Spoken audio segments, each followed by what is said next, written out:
When it comes to compact pickup trucks, Nissan is certainly no stranger to the segment. The company has been playing in this space since the 1980s with the original Nissan hardbody. It eventually became the Nissan Frontier back in the mid-1990s. Today, the current generation Frontier is in its third generation, first introduced back in 2021. Now, as you guys know, the midsize truck segment has been fiercely competitive with a bunch of new entries from Toyota, from GM, from Ford, and even from Honda. So for 2025, Nissan has decided to give its latest Frontier its first refresh. And as you can see, the exterior styling gets some tweaks here and there. The interior gets some updates in terms of technology, and Nissan has also expanded the availability of different bed lengths with different cab configurations to kind of increase the appeal of their compact to mid-size trucks. So as you can see, this week the company has loaned us this bright orange 2025 Frontier Pro-4X, the most off-road oriented model. And the big question I want answered, for those of you who are looking for a traditional pickup truck that isn't quite as large as your buddy's F-150, has the present 2025 Frontier continue to stack up? Stay tuned to find out.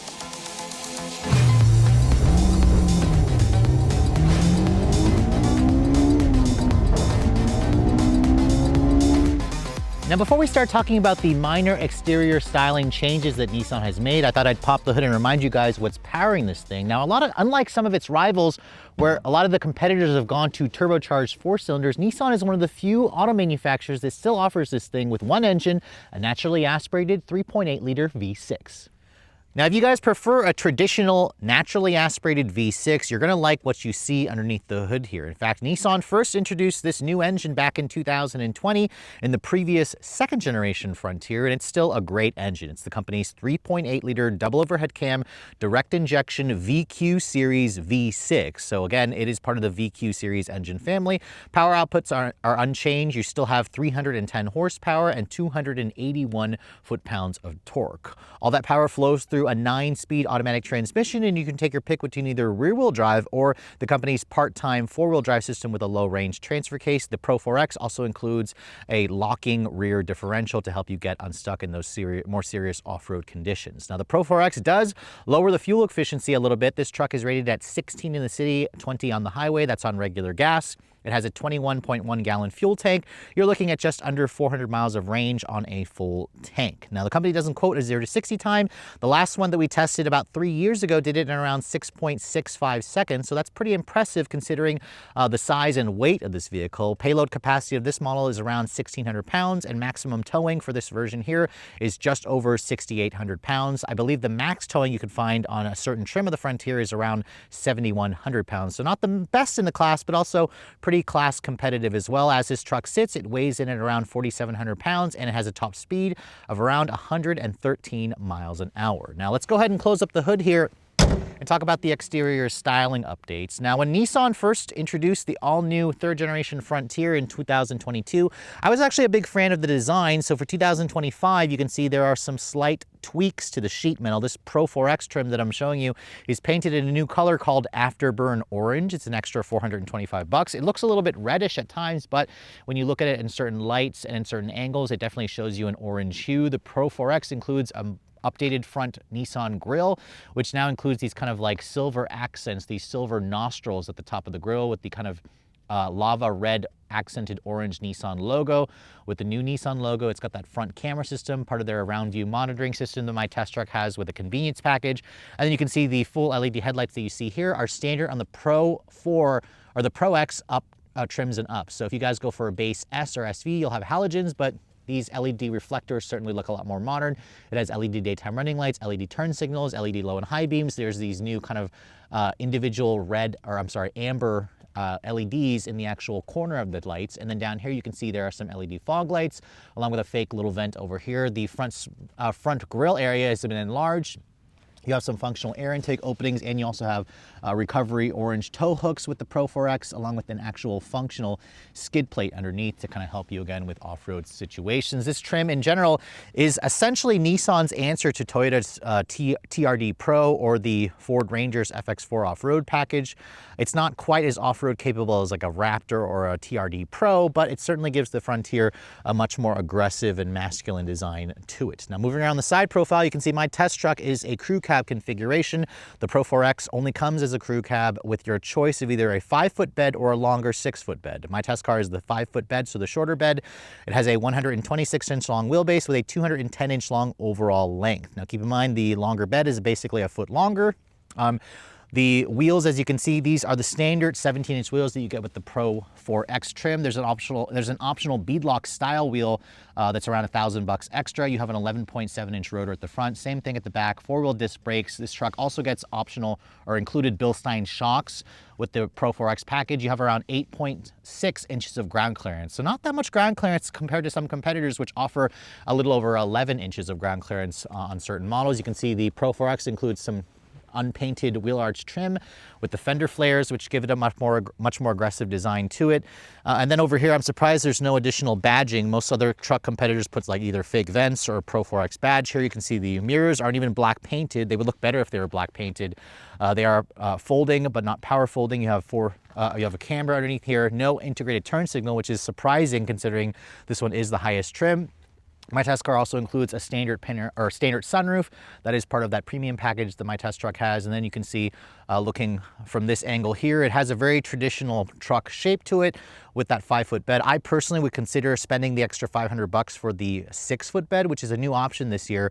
Previously, Nissan only offered the longer 6-foot bed with the crew cab configuration on the SV trim. Now you can get it on the SV, the Pro-4X, and of course the SL, the top trim. Now moving around to the rear, you can see the design also got some tweaks. I'm really shocked to see that there are full LED taillights back here, which is a nice premium touch. This kind of like trim piece along the actual tailgate is new this year. It kind of looks a little bit more like a Titan, their full-size truck. Nissan has discontinued the Titan, sadly, for 2024. I also like how Frontier is kind of stamped into the back of the tailgate. The rear bumper also has some integrated parking sensors, a nice painted area over there as well. You can see there is a full-size spare underneath here. You can also see the Bilstein shocks. There's a live axle in the back with leaf springs, of course. And then looking at the cargo area, open up the tailgate, you can see it is damped. And my test truck has the 5-foot bed with the spray-in bed liner. It also has some nice tie-down hooks. There is also a 120-watt power outlet with a 400-watt inverter, along with some LED lighting and some tie-down hooks. Like I said, a spray-in bed liner is also included. And then the payload capacity, like I said earlier, was just over 1,600 pounds, which is competitive. But again, for those of you who need more practicality, you should definitely consider adding the 6-foot bed option for an additional $500. So on the outside, Nissan made some pretty minor changes to the design of the 2025 Frontier, but what about the interior? Before we step inside, however, let me show you guys the key fob. You can see Nissan does have a newer designed key fob for their intelligent access key on other products. Sadly, as you can see, they have not updated the key fob on the Frontier, but it's still a nice key. You can see it has usual buttons here for remote start, lock, unlock, and a panic function. It has the new Nissan logo here, and I do like the way this key it feels in your hands. It's a really nice size. It's not too bulky like some competitors. Now, as I approach the door handle, you can see it's a traditional door handle with a button here on the outside. To lock the vehicle, you just tap that button. That locks the door for you. It also will beep. To unlock it, there's no sensor on the back of the handle. You have to touch the button again, and that's what unlocks the door for you. Now, my particular test truck does have the premium package, which does roll in an upgraded leather upholstery. As you can see, these black leather seats are your only color combination or color interior that you can get. The lava red accents are an optional charge with the Pro-4X embossed on the actual seat back. The seats themselves, they have a really nice soft leather padding material to it. They are 2-level heated as well. However, Nissan sadly does not offer ventilated seats on this truck. You do have a 10-way power driver's seat, but no 2-person memory. Some trucks, again, offer that feature. So there are a couple of luxury touches that Nissan leaves out here to help keep the price down for this particular model. Now, looking at the door panel, you can see that pretty much looks the same. This upper portion is a hard touch injection molded plastic. You have some nice leather here and leather padding over here. Chrome door handle, and you can see the window controls. These are the older Nissan switchgear with a 1-touch up-down for only the driver. I was kind of hoping Nissan would have at least made it for the passenger as well. No power folding mirrors, like I said. But this door panel does look a little bit on the older side. There are some nice lava red accents here. You have a storage cubby over here. And then with the premium package, you also get the upgraded 10-speaker Fender audio system, which sounds okay. It's nothing super special. But overall, this interior certainly makes a decent first impression. It feels very conventional. It doesn't feel super overwhelming. Now, getting inside this truck, you can see, surprisingly, there's no grab handle here to kind of help shorter people like myself get in. As I shut the door actually has a solid sounding thunk. So for a truck that's built off of an older architecture that's been heavily modified, it certainly adds to that impression of quality. Now, starting the vehicle up once you're inside, the start-stop button is located down here. It's a little bit hidden actually, but when you start the vehicle up, you can see the gauges do a nice sweep with a really cool graphic there for the 7-inch helper display. The Pro-4X includes kind of these red accented instrument panel gauges. You can see it's a very traditional look with the analog tachometer and speedometer with the 7-inch helper screen. And then over here in the center, Nissan updated the infotainment system. Previously, the largest screen was a 9-inch display. Now, basically, the base S trim gets an 8-inch display, and then everything else in SV and up trim will get the new 12.3-inch touchscreen with their Nissan Connect software. It also includes wireless Apple CarPlay and Android Auto. My test truck also has embedded GPS included as well, which is nothing super fancy. This is kind of like a 2-screen layout where that shows your audio information. You can go back to the menu display here. I would show you my phone, but I can't have it connected while I'm using my phone to film because it'll mess with the audio graphics. But again, you can kind of go into there and connect your phone if you'd like to do so. And it certainly takes up the entire screen. It looks really nice. I also like the fact that the screen has a nice flush and seamless look to it. It's not like a tablet style screen like in the Tacoma, but this screen is not the biggest in the segment. The Tacoma technically has that title for gas powered trucks if you exclude the electric vehicles. But I think at 12.3 inches, this is definitely a nice size. The steering wheel is an older Nissan steering wheel. It's actually the same steering wheel, which I'm going to turn on the heated steering wheel right now because it's cold outside, from the Titan. I was kind of hoping they would have updated the steering wheel with the new one from the Armada. It has the new Nissan logo. No paddles on the wheel. You do have some actual buttons here to control that gauge display, to control your adaptive cruise control and cruise control stuff.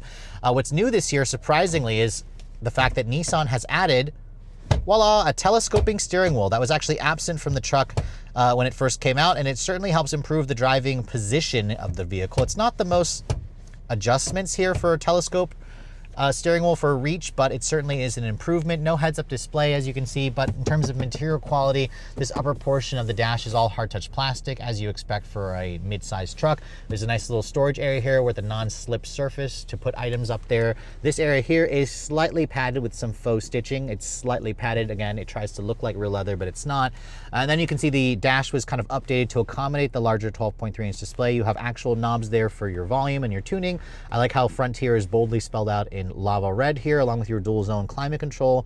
You have your 4-wheel drive selector here. Again, it's a part-time system where you basically just switch that over to 4-wheel drive high, push it in to go to 4 low. And then again, this trim also includes a locking rear differential, which is also a nice touch. Over here on the side, you can adjust the tow haul mode over there, along with engaging a downhill assist control. Your rear locker switch is located over here. And you can see, surprisingly, this truck still has a foot activated parking brake, whereas a lot of competitors have gone to an actual electronic parking brake design. Down over here, you can see you have more buttons for your heated seats, 2 levels. Like I said earlier, your heated steering wheel, which is 1 level. You have 2 USB charging ports. You have a nice little storage cubby over here. There's also more leather. This is actually real leather stitching over here with the contrast stitch with more of the lava red accents. When I put the truck into reverse with that 9-speed auto shifter, you can see there's your full top-down 360 camera, which includes moving object detection. I will say the graphics look absolutely terrible. I was hoping Nissan would have updated the graphics with their new software and their new screen. But it's nice that there's a 360 camera, but again, when the quality of the screen resolution looks terrible like that, it really makes you realize that the screen isn't quite as useful as some competitors. You can see down here, I like the fact that Nissan's using a traditional shifter, and that actually that just pops right back into place. You have cup holders over here, which is nice. Your wireless phone charging pad is over here. I like the fact that Nissan resisted the urge to use too much piano black plastic. There's a little bit here, which as you can see shows fingerprints and smudges, but it could have been all around here, so that's nice that they were restrained there. You have a nice padded center console here. Open that up, it's actually a pretty deep console area where I've put all of my camera gear in there, so that's good for hiding storage, which is nice. The seats, these are the NASA-inspired zero-gravity memory foam seats. They are 2-level heated. My seat is 8-way power. This seat over here is also just a 4-way power. So sadly not an 8-way. You can't adjust the height of this seat, but it's nice that at least it's power. The Fender audio system is actually a decent sounding stereo, but it's nothing super special. There's also some carbon fiber look trim over there. If I open up the glove box, you can see it's a bin style. It's damped, but not lined with felt.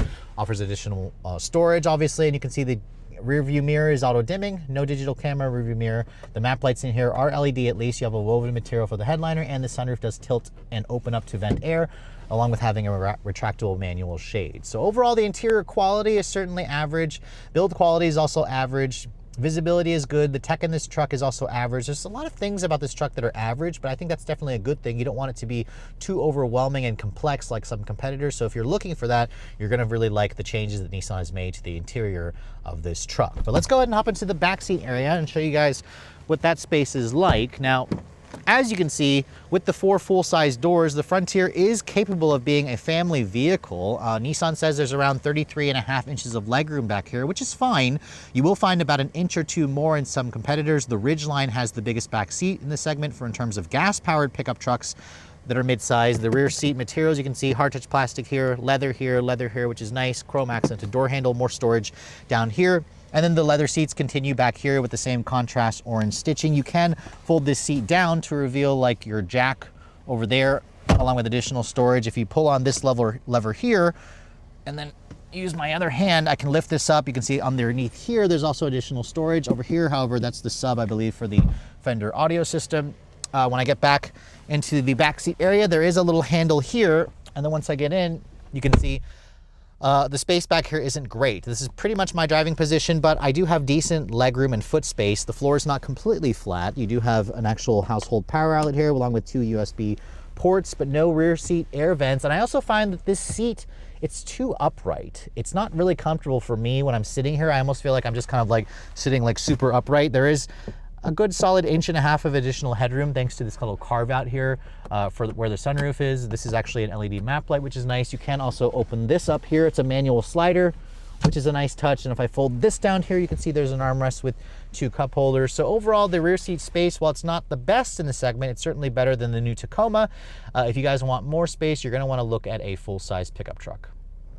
So it's kind of crazy to think that it's been about 3 years since I've been behind the wheel of the latest Nissan Frontier. Remember, this vehicle started essentially the midsize truck resurgence when it was first introduced in 2021.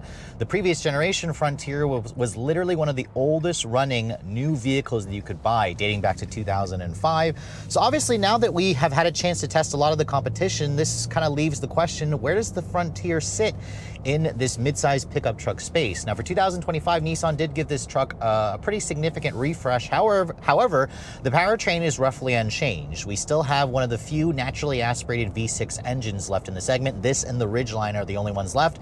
The Ford Ranger offers a choice of 2 twin turbocharged V6s, but everything's kind of gone to a turbocharged 4-cylinder. So if you're looking for a traditional experience, you're gonna really like this truck. Now, to get the best acceleration time, I'm gonna switch the 4-wheel drive selector into its 4 high setting. This vehicle doesn't have a 4x4 auto setting, so it's either 2-wheel drive high, which is rear drive, or 4x4 high. You're not supposed to drive it in 4-wheel drive high unless you're actually off-roading, but for demonstration purposes, let's see what we can get 0 to 60 wise. There's no drive modes, basically just floor it and see what we can get here.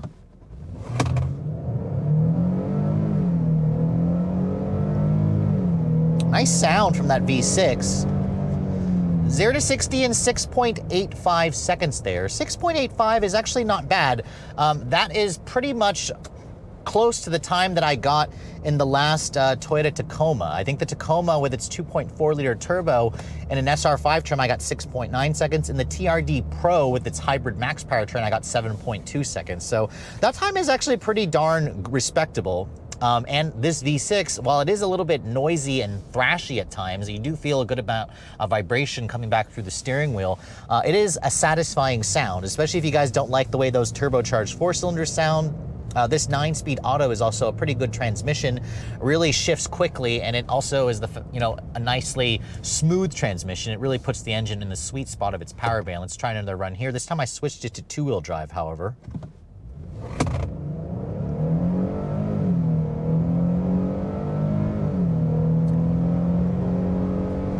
.27 seconds there. That's with it more going slightly uphill, which, I mean, in most day-to-day driving, you're probably gonna get around 7 seconds 0 to 60, but 6.85 is pretty good. It's pretty close to the last time that I got in the Frontier SV that I tested almost 3 years ago. That model did it in around 6.65 seconds, so 6.7. So this this Pro-4X is a little bit heavier, about 100 pounds heavier. It's got also those bigger all-terrain tires, so doesn't surprise me that it's a little bit slower than the last Frontier I tested. The Honda Ridgeline is still the speed king, doing it in like 6.4 seconds, but still, this time is pretty darn respectable, and you don't really buy a pickup truck to, you know, get the quickest 0 to 60 times, but it's good to have that competitive set and those numbers for demonstration purposes and for comparison purposes. Now, the Frontier is a traditional pickup truck, which means it's riding on Nissan's F-Alpha body-on-frame architecture, which is technically a heavily modified version of the frame from the previous generation, and also a smaller version of the frame that the company also used for the Titan, although the Titan has been discontinued, sadly, for 2024. The steering in this truck is typical truck. It's very slow. It doesn't really do much when you start to turn the wheel. The body leans heavily. It's a body on frame with a live axle in the back as well, leaf springs, independent front suspension. It never lets you forget that it's a truck. I've definitely driven more refined trucks in this segment. The GM Twins come to mind pretty quick. This feels pretty much on par with the Toyota Tacoma and its most recent redesign with its body-on-frame architecture. The ride is definitely a little on the jittery side, and the rear end definitely likes to step out a lot. But there is something very satisfying about a naturally aspirated V6. Now, it is light on torque. This engine makes 310 horsepower and 281 foot-pounds of torque. Unlike the turbo offerings in this segment, this engine requires you to rev it, which is fine. It sounds pretty good. It just gets a little bit thrashy and loud at those higher revs. But there is still something very pleasant to drive about this Frontier. It just feels like a truck. It makes no apologies for it as well. The ride is a little bit jittery, but the seats, these are Nissan's zero-gravity, NASA-inspired memory foam seats. And I have to say, the seats are pretty comfortable. They don't hold you in place very nicely for cornering, but that's not the point of a truck. You don't buy a truck like this to go find your favorite back road, but it can certainly handle it just fine. And on those longer road trips, aside from the noise that you're gonna hear from the engine, the seats are, you know, road trip ready. They are pretty comfortable, which is an important touch. You can see the rear end just loves to step out, which is why I kind of wish that Nissan would offer this thing with their automatic all-mode four-wheel drive system where it had an auto setting as opposed to just being either in rear drive or four high, and you're not supposed to drive it in four high all the time, at least when you're not off-roading. In terms of visibility, I can see out of the front and the sides pretty well. This A-pillar is pretty thin, which is nice. The view out of the back isn't fantastic, however. I wish Nissan would offer this with a digital camera rearview mirror. At least I couldn't find one on their options sheet. Going around these corners here, you can really feel the soft suspension. If you put some weight in the back, it should improve the ride quality slightly. In terms of driver assistance tech, this vehicle doesn't have their full suite of the Nissan ProPilot Assist and stuff like that. I imagine maybe the company may do that for a next generation. They just didn't decide to put it on this truck, which I've just tested it recently in something like the new Armada, and it's a wonderful system where it does offer some hands-free driving capabilities on the highway, which is great. But this is a very rudimentary system. I do like the new infotainment system. That new 12.3-inch display is not the biggest in the segment. The Toyota Tacoma claims that, or I guess if you want to include the Rivian R1T or the Tesla Cybertruck in this class, those trucks have bigger screens. But for gas conventional trucks, this is a pretty good sized screen with the wireless CarPlay and Android Auto. It's also pretty nice, which I really appreciate. There is a fair amount of road and wind noise that comes in, so that's going to kind of make it a little bit more tiresome on those longer drives. And with the new telescoping steering wheel, I'm able to find a much more comfortable driving position nowadays, which is really nice. So there's lots of things about this truck that are nice. It's competent. It doesn't really stand out in any particular way. In terms of fuel efficiency, in my week's worth of testing, I actually averaged around 16 mpg in mostly city driving. In the highway, it went up to around 18.5, just under 19 miles to the gallon, which is fine. It's rated at 1620. You're looking at just under 400 miles of range on a full tank. I was able to do around 370 in typically cold conditions. Right now it's been in the under 30-degree weather for the past week that I've been driving this vehicle. So the Frontier is pretty much how I remembered it. It's comfortable, it's competent, it can certainly do truck things. It feels like a traditional truck, which is something that people may prefer. And it's also well priced. This is a lot cheaper than a lot of its competitors, especially at the top end, where some of these trucks can, crest $60,000 plus, whereas the Frontier won't even get close to that. But overall, I like the changes that Nissan has made. And remember, this is the third best-selling truck in the segment, and I suspect that, as the mid-size truck segment continues to grow and get more popular and all of its competitors have gotten a lot more expensive, Nissan should see their share of that pie continue to get larger. So there are still plenty of reasons to choose the Frontier. Just make sure that, highest fuel efficiency, highest power, highest tech isn't your priority. And if that's the case, you're definitely going to want to put one of these at the very top of your list. Now, with just under 70,000 units sold in America last year, the Nissan Frontier actually saw about a 13% sales increase in the States for 2024 compared to 2023. So obviously Nissan is doing something right here. In fact, in the midsize truck segment, this vehicle is number 3 in the sales race, right behind the Toyota Tacoma and of course the Chevrolet Colorado. However, this vehicle outsold the GMC Canyon, the Honda Ridgeline, and the Ford Ranger, the brand new Ford Ranger. So obviously there is still something very appealing about the Nissan Frontier. And after spending a full week with this 2025 model, it's pretty clear that Nissan wanted to play things a little bit safe with the refresh. I really like the exterior styling of this truck. It's still a handsome vehicle, especially in this new afterburn orange color. The naturally aspirated V6 is still a peach, even though it is a little bit unrefined at times. I think that unrefined nature is more logically accepted here in a pickup truck because, again, it is a truck. It's designed to be a little bit more rugged, a little bit more masculine, a little bit more, I guess, less refined, but that's not necessarily a bad thing. 0 to 60, as you guys saw, around 7 seconds in most real-world applications. The quickest we got was 6.8, is very class competitive. The ride quality is a little bit jittery, but again, most trucks in the segment ride that way. So if you want the best ride quality, you'll be looking at a Honda Ridgeline. The rear seat area is a little bit on the small side, but it's a little bit more practical versus the Toyota Tacoma. The new 12.3-inch display also looks a lot better with the wireless phone integration. It's not the biggest screen in the segment, but it's also not the smallest. I think it's right in the middle, and that's where Nissan needs to be, of course, with this vehicle to appeal to a lot of shoppers. Now, in terms of gripes, I personally think that some competitors with their turbocharged and hybrid options are going to be a little bit more appealing for those of you who like tech. And in terms of styling, I really like the way the new Toyota Tacoma looks. The Tacoma also offers way more different options, even more off-road oriented versions. The Ford Raptor Ranger also is a worthy option. Then, of course, there's the GM twins. The Canyon is still one of my personal favorite looking trucks out there.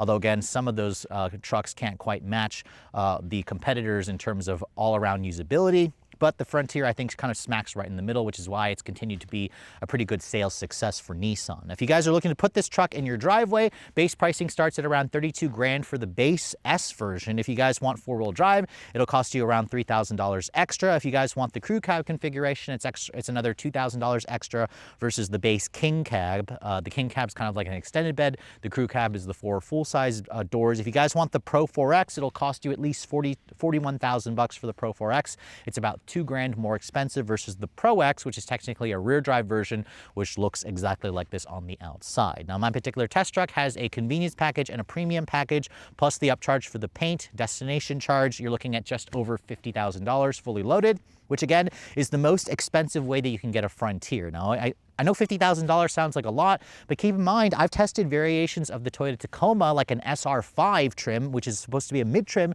that cost around $47,000, but it looked like a $37,000 truck. The TRD Pro Tacoma, the most off-road oriented version, can easily top $65,000. A Ford Ranger Raptor is around $55,000 to around $58,000. So that would also be a really good steal, although it's still more expensive than this truck. So again, if you're looking for basically a mid-sized truck that doesn't break the bank, that offers most of the features that you're going to want, and a proven powertrain, the Frontier is certainly going to be a very appealing ride, and it's kind of the reason why it continues to be one of the top-selling vehicles in this segment. With all that said, hope you guys have enjoyed my full overview on the brand new 2025 Nissan Frontier in the Pro-4X trim. If you're also looking to see the latest cars I'm testing, be sure to follow me on Instagram at Redline_reviews, like us on Facebook, and as always, guys, please keep subscribing to the Redline Reviews YouTube channel for all the latest reviews. Thank you so much for watching. I'll catch you all in the next video.